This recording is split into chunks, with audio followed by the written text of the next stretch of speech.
A você que nos acompanha desde as 6h30 da manhã. A gente está de volta e a gente está de volta para um bate-papo muito bacana, muito gostoso, muito importante. Estou tendo a honra de receber virtualmente aqui no meu estúdio Mara Poffo, advogada, craque, lá de Blumenau. Ela está lá em Blumenau e a gente vai conversar sobre um assunto muito sério. Nesse período de pandemia, gente, os levantamentos que a Mara tem e vai dividir com a gente daqui a pouquinho, olha só tudo que aconteceu.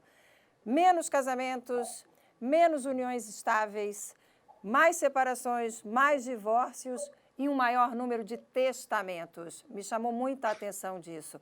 A Mara está lá e divide com a gente essas informações. Mara, muito bom dia. Obrigada por ter aceitado o nosso convite. Bom dia, Márcia. É um prazer enorme estar aqui com vocês. Bom dia a todos os ouvintes. E como você falou, assim, é uma situação muito importante e muito interessante para a gente dividir com todo o público de uma maneira geral. Vamos começar falando dos casamentos. Diminuíram os casamentos e as uniões estáveis. Aonde você levantou esses dados e como é que você avalia isso?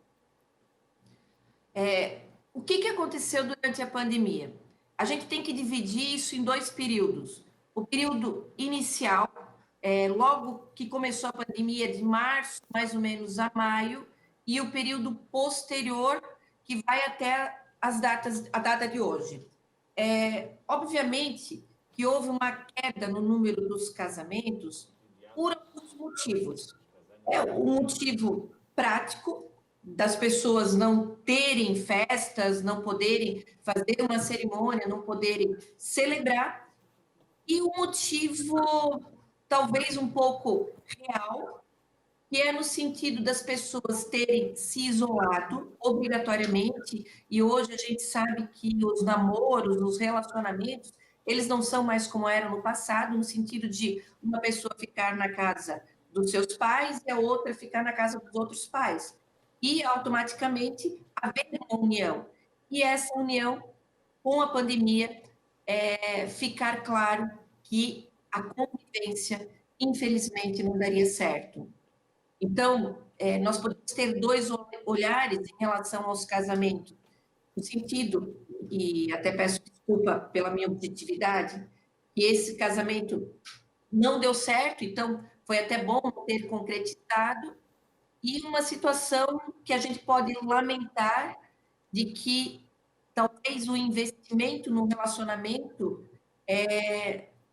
a gente tem aquele investimento meio líquido, entre aspas, né? As pessoas vivem uma vida muito efêmera nos dias de hoje e não trabalham para que o casamento realmente dê certo. Então, eu acho que a pandemia, ela deixou isso muito claro. Ela trouxe consequências na vida da gente, no nosso dia a dia, no nosso bem-estar, que estão além da questão saúde física, além da parte financeira. Ela trouxe um resultado para dentro dos nossos lares. E eu acho que isso é perceptível. E aí a gente vê isso e confirma isso no número de separações e divórcios, né? Que aumentou loucamente. Muito, sabe? E você perguntou onde que a gente colheu esses dados, né, Márcia? Todos os dados foram colhidos através do Colégio Notarial do Brasil. Então, são estatísticas que a gente tem reais, não é nenhuma estatística inventada, são estatísticas realmente concretas. Então, se nós falarmos dos divórcios, o que aconteceu? De novo, né? Vamos começar ali de março a maio, junho. Houve uma queda nos divórcios. Por que houve essa queda? Porque logo que surgiu a pandemia, nós podemos lembrar que existia um medo muito grande dentro das pessoas de sair às ruas. Ninguém procurava, ninguém fazia nada. Nós tínhamos os carros dos órgãos públicos dizendo: fique em casa, fique em casa.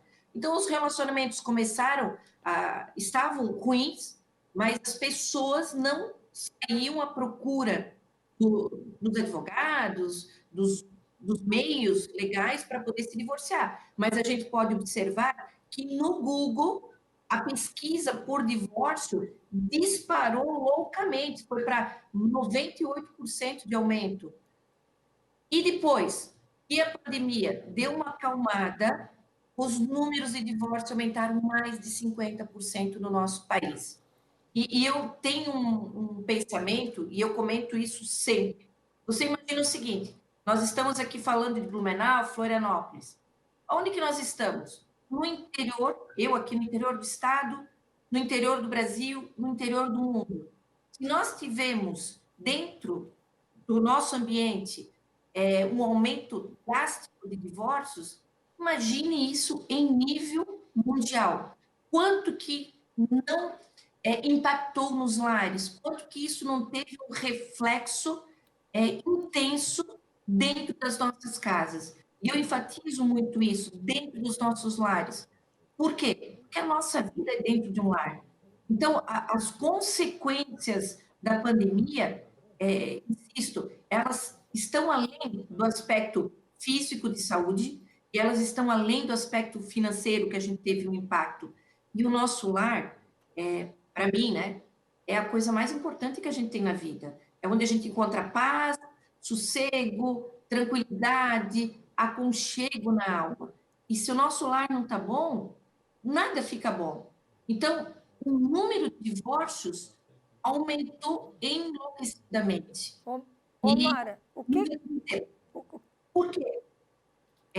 A gente conversa muito com as pessoas, com doutrinadores, colegas, advogados que a gente tem no Brasil, e o resultado eu entendo que é igual em todos os nossos ambientes, todos os locais do país. As pessoas não se toleram. A pandemia fez o trabalho ser home office, fez com que as pessoas estivessem mais frente a frente, e esse ambiente se tornou intolerável e aumentou muito o número de divórcios. O que você escuta, hein? Era isso que eu queria saber. Quando você recebe um cliente homem ou cliente mulher, eu não sei se vai casar junto para discutir separação, eu não sei como é que você recebe, como é que se administra isso, mas você, o que você pode perceber, basicamente, preferencialmente, o que eles falam? Qual é a maior queixa? A maior queixa é a convivência, que ela se torna intolerável. Eu tive um caso mesmo que o marido, esse para mim foi marcante, né? Mara? Oi? Oi? Não, eu estou te ouvindo bem. Pode continuar, por favor. Tá tranquilo. Então, ele disse o seguinte, olha, eu tive que começar a trabalhar home office, a primeira semana estava tranquilo. Na segunda, a gente começou a perceber as diferenças existentes, porque quando eu estava trabalhando normal, minha frequência dentro de casa era menor. E chegou num momento que não dava mais para dormir junto. Assim, ficou intolerável. E eu estou falando do casamento de mais de 10 anos. Então, é assustador, sabe? É muito assustador, porque as pessoas, elas não conseguem mais se relacionar. É assustador. Isso. Não, olha só, a gente tem falado muito no SC no ar aqui, obviamente, sobre a pandemia, a doença em si, todas as consequências. Conversamos com Cortella, conversamos com médicos especialistas no assunto. As crianças estão sofrendo, as crianças estão com depressão dentro de casa, os pais estão se relacionando com dificuldade com as crianças porque nunca ficaram tanto tempo com as suas crianças, né? Então, assim, não é fácil, realmente não é fácil. Essa questão do testamento, por exemplo, me chamou tanto a atenção. Nossa, eu até anotei. Gente, ó, 134% a mais de testamentos em todo o Brasil. Em Santa Catarina, 108% a mais. As pessoas estão com medo de morrer e aí estão fazendo testamento. Eu não sei, qual é a leitura que dá para fazer disso? Eu sou muito suspeita por falar disso, sabe, Márcia? Porque eu sou uma apaixonada por testamento. Então, eu vejo isso como um ponto muito positivo que a gente teve na pandemia. E, obviamente, a gente tem que também trabalhar os pontos positivos.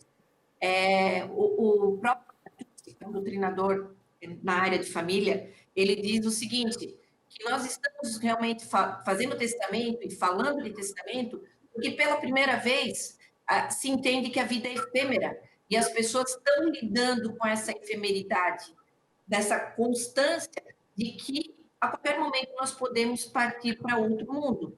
E por que eu gosto de testamento? Você imagina que o Estado, obviamente, muito bem intencionado, ele diz o que nós temos que fazer com o nosso patrimônio, e às vezes não, é um patrimônio de uma vida. Então, se eu quero dispor do meu patrimônio de maneira X, Y, Z, eu não posso, porque eu tenho que deixar para os meus herdeiros. E o testamento é a única possibilidade que eu tenho de poder determinar 50% do meu patrimônio. Então, se eu quiser deixar 50% para Maria, para Ana, que nem são meus parentes, mas eu tenho uma afinidade enorme, são pessoas que eu quero, que sempre foram muito próximas a mim, eu tenho.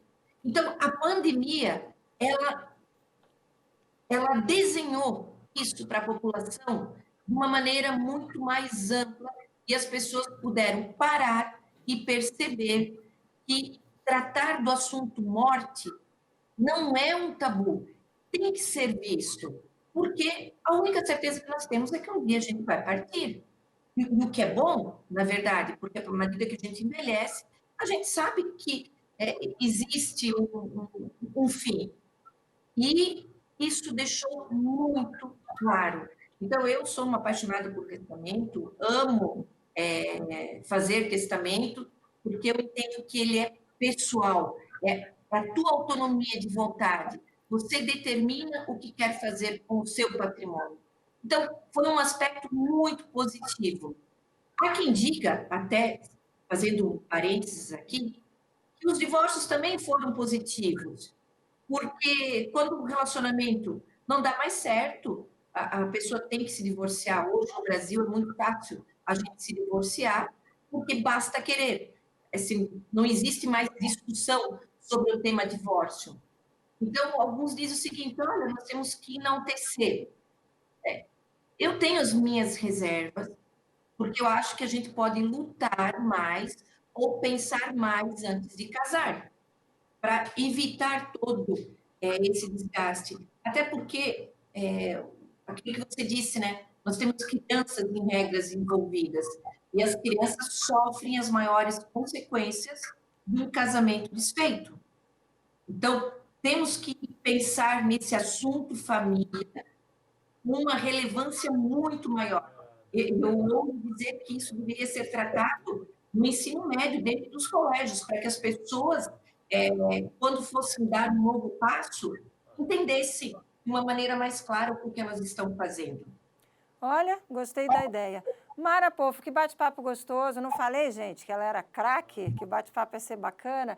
Para a gente fechar, Mara, para quem está nos acompanhando, você falou aí talvez desse lado positivo, no que diz respeito a não estar legal, muda mesmo, tem que mudar, mas quem sabe tem dica aí de como tentar evitar. O que você diria? Qual seria a dica para a gente fechar aqui o nosso bate-papo? Tentar evitar uma separação. Para tentar evitar uma separação, eu acho e entendo que isso tem que ser uma luta diária, sabe, o Márcia? As pessoas, quando elas se separam, é sempre aquela situação, um quer e o outro não quer, em regra. Mas um casamento nunca é desfeito por razão exclusiva de uma parte. Sempre há dor. Então, o que a gente tem que fazer? A gente tem que trabalhar esse casamento, a gente tem que olhar a outra pessoa constantemente. É não relaxar, é se namorar. Eu sei que o cotidiano, ele acaba atrapalhando, mas a gente tem que saber que uma família é a nossa maior beleza. Então, de nada adianta chegar, como a gente vê nos nossos escritórios, no desespero de dizer, olha, eu vou mudar, eu vou fazer tudo diferente. Não faça tudo diferente num momento só. Faça um pouco no dia a dia. Seja um pouco melhor. Acorde pensando positivo. Trabalhe as suas deficiências. Nós não somos perfeitos, isso é uma regra. Todo mundo sabe disso. Então, vamos viver essa imperfeição e tentar melhorar um pouquinho a cada dia, pensar no bem do outro, pensar no bem da família, ser mais tolerante, ser mais compreensivo. É difícil? Obviamente. Nós temos muito estresse no dia a dia, mas vamos trabalhar esse lado. Não deixem para chorar na morte. Não deixem para reclamar numa separação. Pense que, como a vida é efêmera e a gente pode fazer um testamento, Vamos testar o nosso casamento. Vamos melhorar o nosso dia a dia, pensar nos filhos. Gente, vamos viver bem. Eu acho que é possível, acredito nisso, sou otimista por natureza e penso que a gente pode melhorar as estatísticas. Com certeza absoluta. Viram, gente, por que a gente convidou a Mara para bater esse papo com a gente aqui? Para trazer essa mensagem, para trazer essa visão de vida que ela tem. Se a vida tá difícil, vamos levantar, sacode a poeira aí, vamos encarar as dificuldades e vamos ser felizes. Eu falo isso direto aqui, Mara, todo dia eu começo o nosso SC no ar dizendo bom dia, porque a gente tem que ser feliz. Mara, que delícia de entrevista, que delícia de bate-papo. Um ótimo dia para você e até uma próxima oportunidade. Um beijo a todos. Até mais.